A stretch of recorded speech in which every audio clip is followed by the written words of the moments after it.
Hi అండి. Welcome back to my channel spicy అమీలా.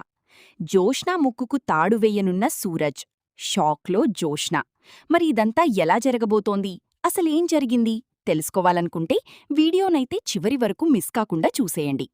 ఇక ఆఫీస్లో అయితే సూరజ్ జోష్నా పేర్లు ఒక పేపర్ మీద రాసుకుని నన్నొక గురూజీ ఇలా చేయమన్నాడు అంటూ జోష్నాని మరింత ఆట పట్టిస్తాడు. జోష్న కోపంతో రగిలిపోతూ ఉంటుంది.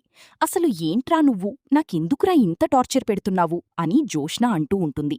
నిన్ను ప్రేమిస్తున్నానే బంగారం, నిన్నే పెళ్లి చేసుకోవాలి అనుకుంటున్నాను అని చెప్పేసి అంటూ ఉంటాడు సూరజ్. అయితే బావా, ఇప్పుడు మనం జోష్నా పెళ్లి చాలా త్వరగా చెయ్యాలి.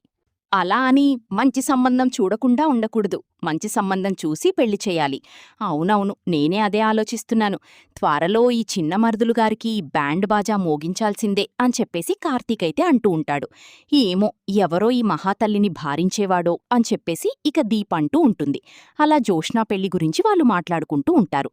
ఇక్కడ చూస్తే జోష్నాని ఆట పట్టిస్తూ ఉంటాడు ఇక సూరజ్ అయితే. నీ పని చెప్తాన్రా నేను, నీకిలా వదిలేస్తే నువ్వు నాకు పెద్ద తలనొప్పిగా తయారయ్యావు. నిన్ను వదిలిపెట్టే ప్రసక్తే లేదు. నీ గురించి అందరి ముందు బయట పెట్టేస్తాను అని చెప్పేసి జోష్న అనుకుంటూ కోపంతో రగిలిపోతూ ఉంటుంది. ఈలోకానే ఇక ఆఫీస్లో వర్క్ అయితే అవుతుంది. అలా అయిన తర్వాత ఇంటికొస్తుంది. ఇంట్లో పారిజాతమైతే, ఏంటి తెగ చిటపటలాడుతూ ఉన్నావు, ఏమైంది ఈరోజు ఆఫీస్లో? ఏముంది, నాకు తలనొప్పి. ఇంకెవరు? అదిగో ఉన్నాడు కదా అవుట్ హౌస్లో నా ప్రాణానికి వాడి. మళ్ళీ ఏం చేశాడే, వీడు పెద్ద మాయగాడ్లా కనిపిస్తున్నాడు. వీడు కారణంగా మన పరిస్థితులు చాలా తేడా వచ్చేస్తున్నాయి. ఇదివరకు మనం ఏం చేసినా మీ తాతకు తెలిసేది కాదు. ఇప్పుడు ఏం చేసినా వెంటనే తెలిసిపోతోంది. మీ తాత ఏ మూడ్లో ఉంటున్నాడో క్షమిస్తున్నాడు, పైగా తప్పించుకుంటున్నాం. లేకపోతే మన పరిస్థితి ఏమవుతుందో, వీణ్ణి ఎలా వదిలించుకోవాలో అర్థం కావడం లేదు అని చెప్పేసి పారిజాతం అంటూ ఉంటుంది. అవును, ఎలా వదిలించుకోవాలో, నాకు ఆఫీస్లో ఇంట్లో పెద్ద తలనొప్పిగా మారిపోయాడు. తాత ముందు మంచిగానే నటిస్తున్నాడు, కాని నా ముందుకొచ్చేసరికి వాడు నిజరూపాన్ని చూపిస్తున్నాడు. ఎందుకంటే మనకి సంబంధించిన కొన్ని విషయాలు వాడి చేతిలో ఉండిపోయాయి. అసలే వాడి నోరు చాలా దురుసు. ఏ టైంలో ఏ నిజాన్ని బయటపెట్టి బాంబు పేలుస్తాడో తెలీదు. అందుకు వాడి విషయంలో జాగ్రత్త పడాల్సొస్తుంది.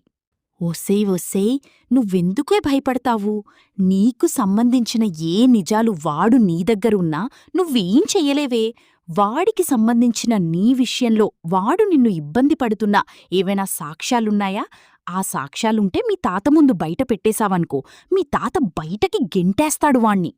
ఏంటి, నువ్వనేది నిజమేనా? నిజంగానే తాతవాణ్ణి బయటకి గెంటేస్తాడా? అది జరుగుతుందా?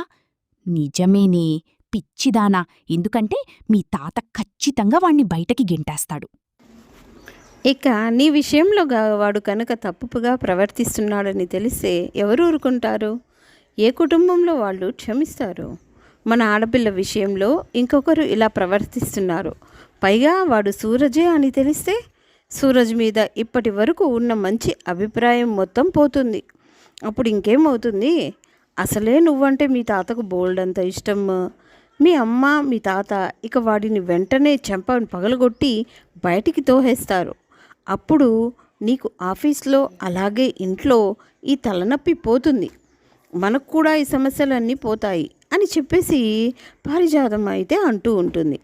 అయితే ఏదో ఒక సాక్ష్యాన్ని సంపాదిస్తాను, ఖచ్చితంగా ఏదో ఒక సాక్ష్యాన్ని సంపాదించి వాడిని బయటకు గెంటేసేలా చేస్తాను.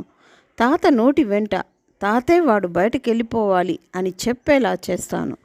ఖచ్చితంగా ఇక వాడిని వదిలిపెట్టను. వాడు నన్ను ప్రశాంతంగా ఉండనివ్వడం లేదు.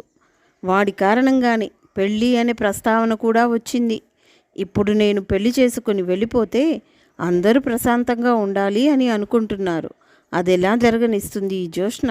ఎట్టి పరిస్థితుల్లో కూడా జరగనివ్వను. నేను పెళ్లి చేసుకొని వెళ్ళను.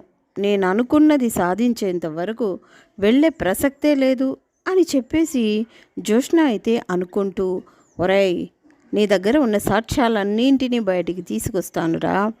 ఖచ్చితంగా నీ దగ్గర ఉన్న సాక్ష్యాలని బయటికి తీసి నీ గురించి బయట పెడతాను. బయటపెట్టి నిన్ను మా తాతే మెడపెట్టి బయటకు గెంటేసేలా చేస్తాను. నువ్వు ఇక ఈ రోజుతో అయిపోయావురా నా చేతిలో అని చెప్పేసి జోష్న అయితే అనుకుంటూ ఉంటుంది. అలా అనుకుంటూ ఉండగానే కార్తీక్కి ఫోన్ చేస్తుంది జోష్న. ఏమైంది చిన్న మరదలా, ఒక్కసారిగా వస్తావా? వస్తానులే, కానీ ఏమైందో చెప్పు అని చెప్పేసి అడుగుతూ ఉండగానే, ఒకసారి రా బావా, నీకు కొన్ని నిజాలు తెలిసేలా చేయాలి అని అంటుంది జ్యోష్న. ఏంటి ఆ నిజాలు?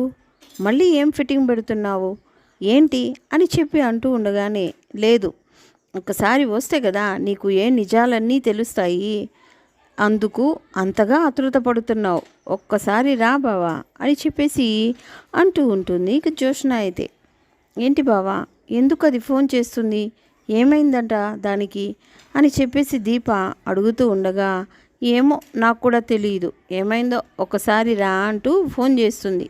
మళ్ళీ దీనికి బాగా పిచ్చి పట్టినట్టుంది. పిచ్చి పిచ్చి వదిలించి వస్తాను, నేను వెళ్తాను, నువ్వు ఆగు దీప, అసలు ఎందుకు రమ్మందో నేను కనుక్కుంటానులే, నువ్వు ఇక్కడే ఉండు, దానికి ఎలా బుద్ధి చెప్పాలో నాకు తెలుసు అని చెప్పేసి కార్తిక్ అయితే బయలుదేరతాడు. అలా కార్తిక్ జ్యోష్న కోసం ఇంటికైతే వస్తాడు. ఏమైంది, ఎందుకంట అర్జెంటుగా రమ్మని ఫోన్ చేశావు అని చెప్పేసి కార్తిక్ అడుగుతూ ఉండగా, జ్యోష్న రా బావా అని చెప్పేసి సూరజ్ గది వైపు తీసుకెళ్తుంది. అదేంటి సూరజ్ దగ్గరికి ఎందుకు ఈ సమయంలో, బ్రదర్ దగ్గరికి ఎందుకు అని చెప్పేసి అడుగుతూ ఉండగానే, నువ్వు రా బావా చెప్తాను అని చెప్పేసి ఇక తీసుకొని వస్తూ ఉంటుంది. అలా వస్తూ ఉండగానే, ఏంటి ఇది కార్తిక్ బ్రదర్ని తీసుకొస్తుంది ఏంటి అని సూరజ్ అనుకుంటూ ఉంటాడు. ఇక లోపలికి వచ్చేసిన తర్వాత అక్కడున్న డైరీలో తన ఫొటోస్ కార్తిక్కి చూపిస్తుంది. కార్తిక్ ఫొటోస్ని చూసి షాక్ అయిపోతాడు. బావా చూసావు కదా, వీడు మీ ముందు మంచివాడిలా నటిస్తూ నా విషయంలో ఎలా ప్రవర్తిస్తున్నాడో నీకు అర్థమైంది కదా. బ్రదర్, ఏంటి బ్రదర్ ఇదంతా? అది కాదు బ్రదర్, లేదు బావా, నువ్వు ఇక్కడికి వీడితో మాట్లాడితే కుదరదు, నువ్వు ఇక ఈ విషయాన్ని తాత ముందు బయట పెట్టాల్సిందే. వీడు మీ ముందు నటించి మంచివాడు కాదని, వీడి కారణంగా నేను ఎంత ఇబ్బంది పడుతున్నానో తాతకు తెలియాలి. ఖచ్చితంగా వీడు ఇంట్లో నుంచి బయటికైతే వెళ్ళిపోవాలి అని చెప్పేసి జ్యోష్న అంటూ ఉంటుంది. జ్యోష్న ఒకసారి చెప్పేది విను. లేదు బావా, ఇప్పుడు నువ్వు ఈ ఫొటోస్ చూసి ఈ ఫొటోస్ అన్నీ తాత ముందు బయట పెట్టు అని చెప్పేసి అంటూ ఉంటుంది కోపంతో జ్యోష్న. జ్యోష్న రా బావా బయటికి అని చెప్పేసి ఇక బయటికి తీసుకొస్తుంది కార్తిక్ని. ఈలోగా అందరూ కూడా బయటికి అయితే వస్తారు. అలా ఇక్కడికి పారిజాతమ్మ అందరినీ తీసుకొస్తుంది. లోపల నుంచి అలా వచ్చేసరికి, ఏమైంది ఏమైంది జ్యోష్న, ఏమైంది అని చెప్పేసి అంటూ ఉండగానే, బావా చూపించు వాళ్ళందరికీ ఫొటోస్ అని చెప్పేసి అంటూ ఉంటుంది. ఆ ఫొటోస్ కార్తిక్ అయితే అందరికీ చూపిస్తాడు. అలా చూపించేసరికి, ఏంటి ఇదంతా, అసలు ఏం జరుగుతుంది అని చెప్పేసి అంటూ ఉండగానే, వీడు ఈ సూరజ్ గాడు నాకు చాలా పెద్ద తలనొప్పిగా మారాడు, వీడు నన్ను ఇలాగే ఇబ్బంది పెడుతున్నాడు, నా ఫొటోస్ అన్నిటినీ తీయడం, అలాగే నన్ను అస్తమానం ఇబ్బంది పెట్టడం, ఏదో రకంగా నన్ను టార్గెట్ చేయడం చేస్తున్నాడు తాత, వీడు నన్ను చాలా ఇబ్బంది పెడుతున్నాడు. అమ్మా అది కాదమ్మా జ్యోష్న, ఒకసారి చెప్పేది విను. లేదు తాత, ఇదంతా క్షమించేది కాదు అని చెప్పేసి అంటూ ఉండగానే, అసలు ఇది కాదు సూరజ్, నువ్వు లోపలికి వెళ్ళు, తర్వాత మాట్లాడుకుందాం అని చెప్పేసి ఇక సూరజ్ని లోపలికైతే వెళ్ళమంటాడు శివనారాయణ. తాత, నువ్వు చేసింది నాకేం నచ్చలేదు, అసలు వాడు అంతగా నన్ను ఇబ్బంది పెడుతున్నాడని చెప్పినా వాడి నువ్వు లోపలికి వెళ్ళమని ఎందుకు చెప్పావు? వాడిని ముందు అవుట్ హౌస్లో నుంచి పంపించాయి, నువ్వు పంపించకపోతే నేనే వాడిని మెడపెట్టి బయట తోహేస్తానట్లే, నువ్వు ఆగమ్మ జ్యోష్న, ఎందుకు కంగారు పడతావు అని చెప్పి అంటూ ఉండగానే, ఈలోగా ఏంట్రా కార్తీక్ పరిస్థితి, ఇప్పుడు ఏం చేద్దామంటావు? అసలు ఒక విషయం చెప్పాలంటే బావా, సూరజ్ జ్యోష్నకి కరెక్ట్ జోడి అని అనిపిస్తుంది అని చెప్పేసి తన మనసులో మాటని బయట పెట్టేస్తుంది దీప. ఇక దీప అయితే, ఇదేంటి దీప ఇలా అనేసింది, ఇప్పుడు తాత ఎలా రియాక్ట్ అవుతాడో ఏంటో, పైగా ఇప్పటికే జ్యోష్న ఇక అక్కడ సూరజ్ గురించి లేనిపోవన్నీ ఇవన్నీ ఎక్కిచ్చేసింది.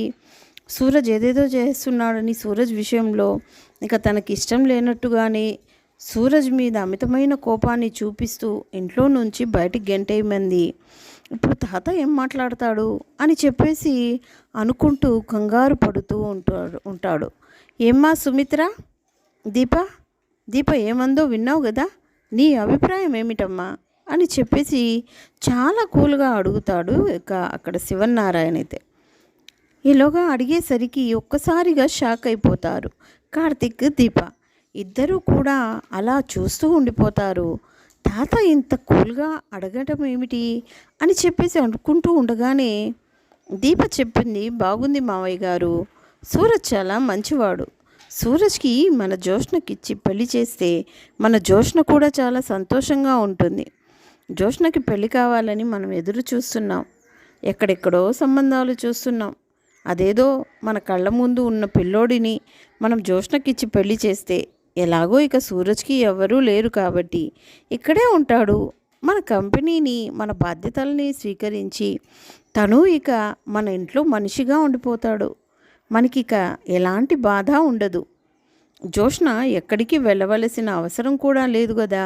ఈ అబ్బాయి సూరజ్ మన జోష్నని ఇష్టపడుతున్నాడని ఆ ఫొటోస్ని ఒక్కొక్కటిగా తీసి తన ఆల్బంలో పెట్టుకున్నప్పుడే అర్థమైంది.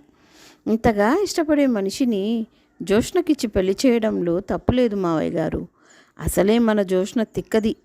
అలాంటి దాన్ని కూడా ఈ అబ్బాయి ఇష్టపడ్డాడంటే నిజంగా చాలా మంచివాడని చెప్పాలి. ఈ తిక్కదాన్ని భరించేవాడు ఎవరూ లేరు, ఈ సూరజ్ తప్ప. అందుకనే ఆ అబ్బాయికి ఇచ్చి పెళ్లి చేయడమే కరెక్ట్ అని అనిపిస్తుంది. సూరజ్ మన ఇంటికి తగ్గ అల్లుడని నా మనసుకు అనిపిస్తుంది మావయ్య గారు అని చెప్పి సుమిత్ర అనేసరికి బాగుందమ్మా, నాకు సూరజ్ ముందుగానే నచ్చాడు. సూరజ్ మీద నాకు ఒక మంచి అభిప్రాయం అయితే ఏర్పడింది. సూరజ్ చాలా మంచివాడు. అలాంటి అబ్బాయిని ఇంటికి అల్లుడుగా తెచ్చుకోవడం నిజంగా చాలా అదృష్టమని చెప్పాలి. ఈరోజు మనకు అదృష్టం దక్కింది. ఇక ఈ విషయాన్ని ఆలస్యం చేయకూడదు అని చెప్పేసి శివనారాయణ అయితే అంటూ ఉంటాడు. ఇక సూరజ్ని పిలు కార్తిక్ అని చెప్పి అంటూ ఉండగానే, సూరజ్ మా తాతయ్య పిలుస్తున్నారు.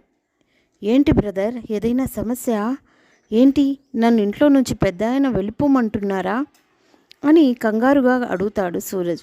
అయ్యో అలాంటి ఏదీ లేదు, నువ్వు రా బ్రదర్, ముందు తర్వాత మాట్లాడదాం, నువ్వేం కంగారు పడకు అని చెప్పేసి ఇక కార్తిక్ అయితే సూరజ్ని తీసుకొని వెళ్తాడు. ఈలోగానే జోష్నాని పిలువమ్మ సుమిత్ర అని చెప్పి శివనారాయణ చెప్పడంతో, సరే మావయ్య గారు, జోష్నాని పిలుస్తాను అని చెప్పేసి జోష్న దగ్గరికి వెళ్ళి, అమ్మా జోష్న, తాత పిలుస్తున్నారు అని చెప్పేసి అంటూ ఉండగానే జోష్న కిందకి వస్తుంది. జోష్నతో పాటు పారిజాతం కూడా వస్తుంది. ఈ దెబ్బతో పారిపోతాడు. వాడిని బయటకు గెంటేయడం కోసమే తాత ఒక నిర్ణయం తీసుకున్నట్టున్నాడు. కానీ ముందు తాత ఇంత కూల్గా ఎందుకున్నాడు? ఇక ఆ సూరజ్ గాడు పని అయిపోయింది అని చెప్పేసి సంతోషపడిపోతూ ఉంటుంది జోష్న. ఇలా అంటూ ఉండగానే సూరజ్ కాస్త భయపడుతున్నట్టుగానే లోపలికైతే వస్తాడు. సార్, ఎందుకు పిలిచారు? చెప్తానుండు సూరజ్. అమ్మా జోష్న, నువ్వు కూడా వెళ్ళరా అని చెప్పేసి అంటూ ఉంటాడు ఇక శివనారాయణ అయితే. అలా అనడంతో జోష్న కూడా దగ్గరికి అయితే వస్తుంది. అమ్మా జోష్న, సూరజ్, మీ ఇద్దరి గురించి ఒక నిర్ణయం తీసుకున్నాం. మీ ఇద్దరి మధ్య జరుగుతున్న గొడవలు ఇవన్నీ కూడా మేము చూసాం. జోష్న, నీకు సూరజ్ మీద చాలా కోపం ఉంది కదా, అందుకేనా నువ్వు పదే పదే ఇక అవుట్ హౌస్కి వెళ్ళి సూరజ్ మీద అరుస్తూ ఉన్నావు అని చెప్పేసి అంటూ ఉండగానే, తాత, అవును, మీ గ్రానీయే కదా సాక్ష్యం. ఎందుకంటే మాకేం తెలీదు, మీ గ్రానీకే అన్నీ తెలుస్తాయి కదా. మీ గ్రానీ చెప్పింది కదా నువ్వు అవుట్ హౌస్కి వెళ్తూ ఉంటావని. అలాంటప్పుడు మరి నిజమే కదా అదంతా. అవును తాత, వీడు అస్తమానం నన్ను ఇబ్బంది పెడుతూ ఉంటాడు. అందుకే వీడికి బుద్ధి చెప్పడానికి నేను అవుట్ హౌస్కి వెళ్తాను. అర్థమైందిలే అమ్మా, మాకంతా అర్థమైంది. ఇప్పుడు మేము ఒక నిర్ణయం తీసుకున్నాం సూరజ్ విషయంలో. సూరజ్, మా నిర్ణయాన్ని నువ్వు తప్పకుండా ఒప్పుకుంటావనే ఆశతోనే మేము ఈ నిర్ణయం తీసుకున్నాం. మేము తీసుకున్న నిర్ణయం గనక నీకు నచ్చకపోతే నువ్వు ఖచ్చితంగా నిర్మోహమాటంగా మా ముందుకు కాదు నాకు నచ్చలేదు అని చెప్పేసేయచ్చు. ఇష్టమైతే సంతోషంగా ఒప్పుకో అని చెప్పి అనేసరికి, ఏంటి తాత ఇష్టం కష్టం అంటున్నాడు, వాడిని బయటికి తోసేయడం కాకుండా వాడికి ఇలా ఇష్టం అవుతుంది, నువ్వు మాట్లాడుకు జోష్న అని చెప్పేసి అంటూ ఉండగానే, సూరజ్ ఇలా రా బాబు, జోష్న ఇలా రా అని చెప్పేసి ఒకరి చెయ్యి ఒకరి చేతిలో పెట్టేసి జోష్న పారిజాతం షాక్ అయిపోయి ఉండిపోతారు. ఈలోగానే సూరజ్ కూడా అలా షాక్ అయిపోయి చూస్తూ ఉండిపోతాడు. సూరజ్కి ఏమీ అర్థం కాదు. ఏంటి మీ ఇద్దరి చేతులు కలిపిన, ఏంటి మీ ఇద్దరు షాక్ అయిపోతున్నారా? మీ ఇద్దరికి పెళ్లి చేయాలని నిర్ణయించుకున్నాము. మీ ఇద్దరి మధ్య జరుగుతున్న గొడవలు చూసినప్పుడే నాకు అర్థమైందిలే, మీరు ఒకరంటే ఒకరికి ఇష్టపడుతున్నారని. సూరజ్, నా మనవరాల్ని ఇష్టపడుతున్నావు కదా, నా మనవరాల్ని నీకిచ్చి పెళ్లి చేయాలని అనుకుంటున్నాను. ముందుగా నీ అభిప్రాయాన్ని తెలుసుకోవాలని అనుకుంటున్నాను. చెప్పు సూరజ్, నా మనవరాల్ని పెళ్లి చేసుకోవడం నీకు ఇష్టమేనా అని చెప్పేసి అడుగుతూ ఉంటాడు ఇక శివనారాయణ. అయితే అలా అడిగేసరికి, సార్ అది కాదు సార్, ఒక్కసారి ఏంటి నా మనవరాల్ని పెళ్లి చేసుకోవడం నీకు ఇష్టమా లేదా? ఇష్టం వేరు, ఇక హక్కు వేరు కదా. నేను ఆశపడకూడదేమో. లేదు సూరజ్, నువ్వు ఆశపడవచ్చు, తప్పు లేదు. నువ్వు చాలా మంచివాడివి. నా మనవరాల్ని పెళ్లి చేసుకోవడానికి నీకు పూర్తి అర్హత ఉంది. నువ్వు నా మనవరాల్ని పెళ్లి చేసుకోవచ్చు. నా మనవరాల్ని నీకు ఇవ్వడానికి నాకు ఎలాంటి అభ్యంతరమూ లేదు.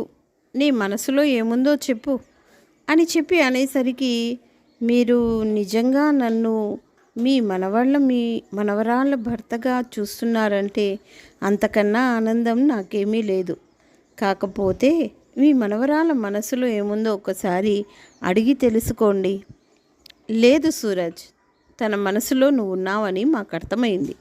పదే పదే అవుట్ హౌస్కి రావడం, నీ గురించి నీ మీద గొడవ పడుతూ మాకు కంప్లైంట్లు ఇవ్వడం, ఇదంతా కూడా ముందు చిలిపి గొడవలే, తర్వాత ప్రేమగా మారుతాయి. నా మనవరాలు ఎప్పుడూ కూడా స్ట్రైట్గా ఏది చెప్పదు.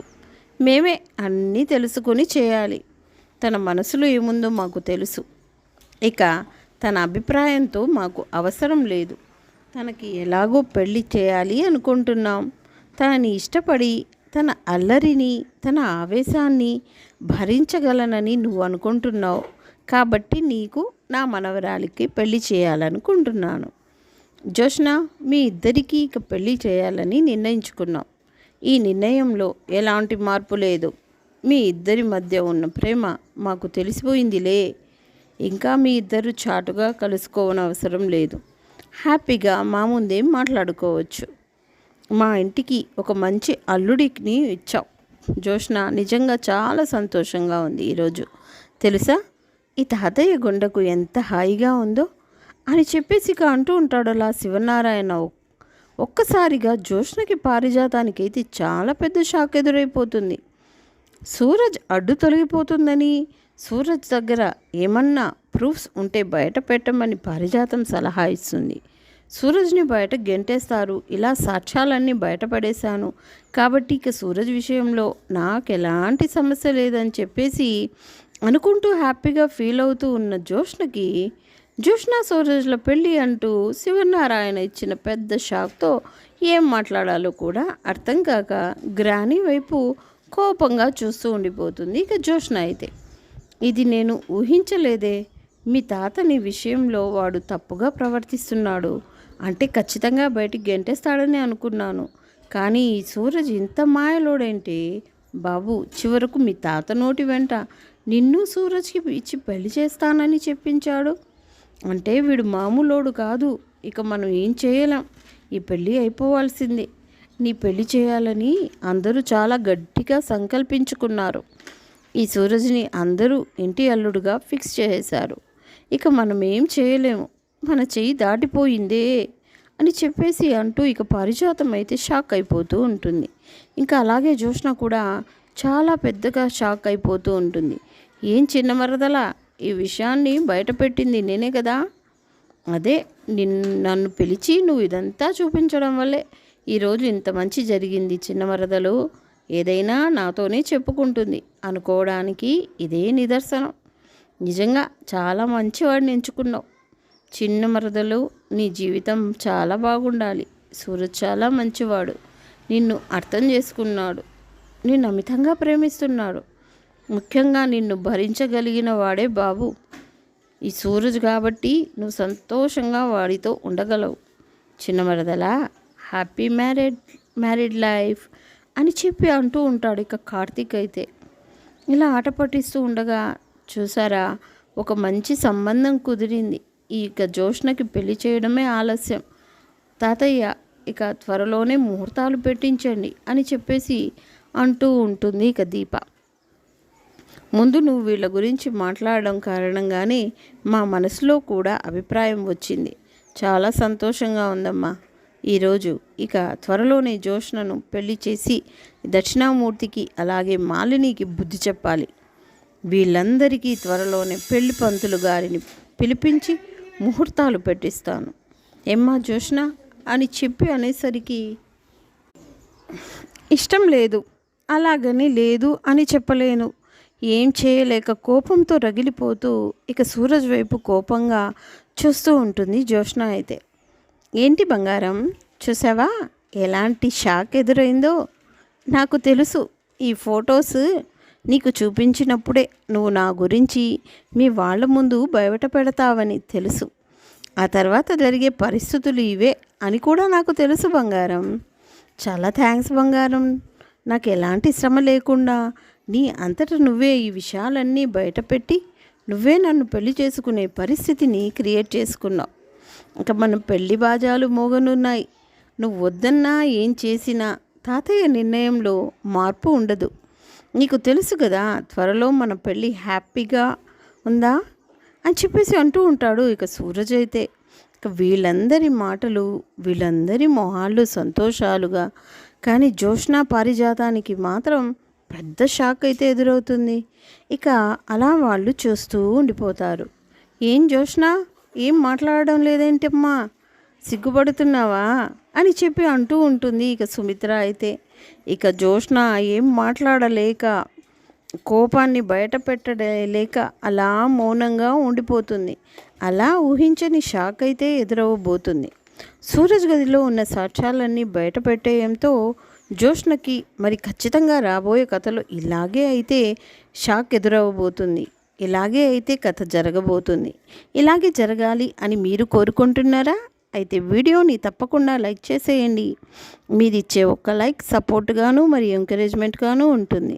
అలాగే నెక్స్ట్ ఎపిసోడ్ కోసం మా ఛానల్ని సబ్స్క్రైబ్ చేసుకోవడం మర్చిపోవద్దండి. Thanks for watching.